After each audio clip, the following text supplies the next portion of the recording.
Ilocano Storytelling composed by Jenica Bawalan, Bid 3 student, entitled Dagiti Pato. Iti maysa nga lugar adda ti pamilya ti Pato. Iti daytoy nga lugar agnagan iti bangsal. Ijay bangsal addaan iti maysa nga napintas ken mayat-ayos na nga karayan. Adda daytoy maysa nga pamilya iti Pato. Itinagan ni Tatang Pato ket Eddie. Ni Nanang Pato ket agnagan ti Clara. Adda met ti anak da nga dakay ken Goldie. Ni Kai ket isut inaunaan adingan na ni Goldie. Naminsan nga aldaw ni Tatang Eddie ket napanjay talon. Nagbirok iti kanen ti pamilyana. Ni Nanang Clara ket adda ijay kusina nga aglutluto iti kanenda nga inapoy. Ni Kai ken Goldie ket adda jeruar agay ayam. Dikwan ni Goldie ket bigla nga nakarikna iti bisin. Kunana ti kabsat na. Manang, awan met lang ni Tatang nga napan nagbirok ti sida entayon. Mabisin na kun. Iyure ta basit ta saan nga nalaka ti agbirok iti kanen tayo Goldie. Siya kun ti mapan mangkita iti sida nakabaybayag ni Tatang. Hanka mapan Goldie, kuna ni Tatang, adu kano ti tattao tatta nga agsilsilo iti Pato dita asideg ti karayan. Ket ni Goldie, nagpilit nga mapan uray inpagel ni Manang nan nga mapan. Manarimaan ni Goldie nga magmagna ijay igid ti karayan, dikwan adda nangngegna nga putok iti palsiit, isu nga pinaspasan na iti naglemeng. Ngem nakita ti maysa nga agsilsilo isuna. Magmagna ni Goldie J. Karayan. Adda maysa di jay! Sabay nagpaputok iti palsiit iti agsilsilo. Pinaspasan ni Goldie ti nagtaray agingga adda manen nangngegna nga nagpaputok nga palsiit ket bigla isuna nga nagkapsot ti panagtaray na. Mapan kumanalan dagiti agsilsilo ni Goldie ngem bigla nga simangpet ni Tatang na nga nagtayab ket inabog na dagiti agsilsilo. Apay ngadda ka ditoy? Kunak lagaroden nga iyuray dak ijay balayen.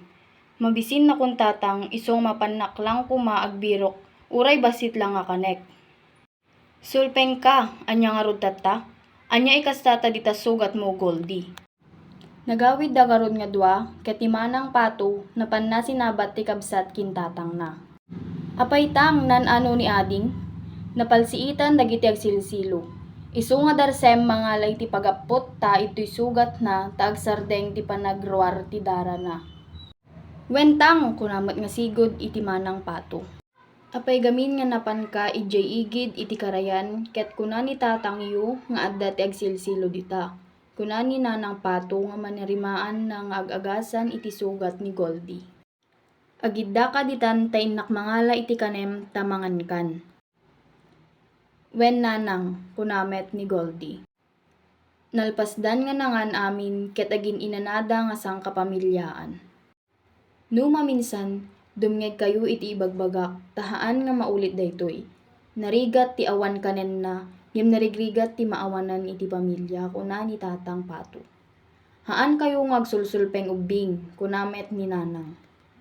Daytoy tinagibusan iti istorya ti Pato. Ilocano song composed by Jenica Bawalan, a Bid 3 student, entitled Nasustansya nga prutprutas ken natnateng. Da kayo nga ubing keting kay mangan, iti nasusustansya nga makmakan, mangga saba ken pinya, parya karabasa ken nitarong, dagitoy nagkaput mulmula, nasustansya ken na bitamina, ingkay mangan ti prutprutas, nateng ken na dumadumapay, ta pumigsa ken sumiglat ka, ta pumigsa ken sumiglat ka. Ilocano rhyming poem composed by Jenica Bawalan, Bid 3 student, entitled Ni Nanang. Ni Nanang ket nagaget, nalaing nga agunget. Suna ti agluto, aglaba ken agdalus. Iti uneg ti balay, ket kanayon nga naayos. Ni Nanang ket kasiglatan, isunat kalaingan. Ninanang ket managparabor, ken ninanang ket managayat. Isu na ti pagwadan, isu na ket intay tulaten, aramiden na ti kaya na para ti pamilya na.